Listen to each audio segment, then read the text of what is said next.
Somos Biljavers.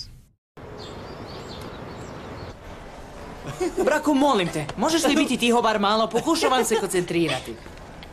Osim toga, možda me pita da se nađemo danas. Da. Upravo ste, ja sam totalni promašaj. Znaš, mi imamo jednu bolju riječ za to. Svinjaček. Zvuči užasno. I to me podsjetilo. Kud si ti zapravo? Hej, što ima? Opa, emo pa punk. Nije li to ipak malo prevelika promjena? Da, ljudi, ponovno smo zajedno. To je bio totalni nesporazum, ali sada je sve riješeno. To je istina, najbolji par na školi je ponovno zajedno. Wow, par čudaka, zar ne? Ali Ludmila neće tako brzo zaboraviti video, zar ne? Ali ovako sam obučena s razlogom, Francesca. Punk nije mrtav! Punk još diše! Da!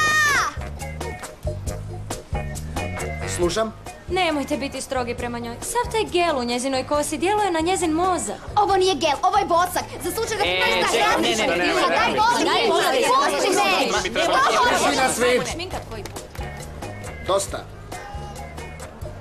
Sada kad smo se svi okupili ovdje i očito smo zagrijani, hajde da uvježbamo koreografiju koju ste pripremili za taj vaš mali projektić. Nadam se da ste pogledali DVD koji sam vam dala. Ne još, ali... Isteklo je vrijeme. Sada ćemo pokazati Gregoriju pravu koreografiju. I odlična je s njegovim dodacima. Svi na mjesta! Počinjemo!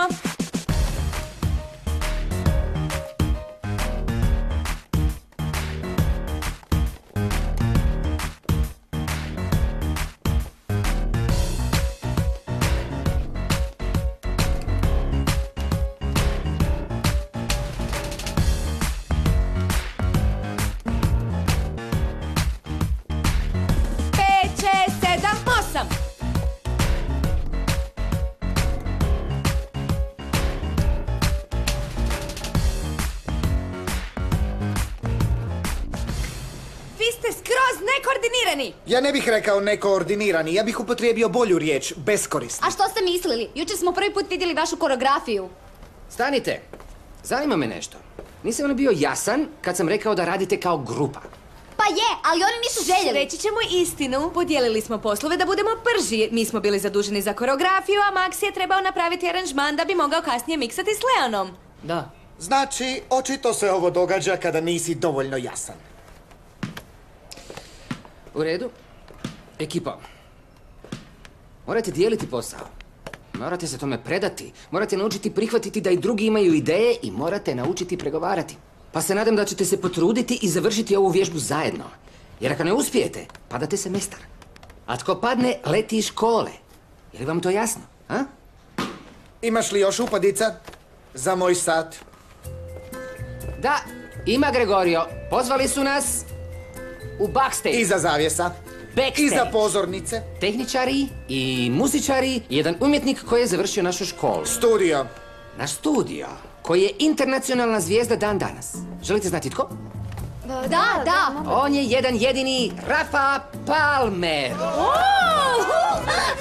Nadam se da ćete naučiti nešto od njega, okej? Pa, ima li nešto što mi želiš reći, ha? Pa, zapravo i ima.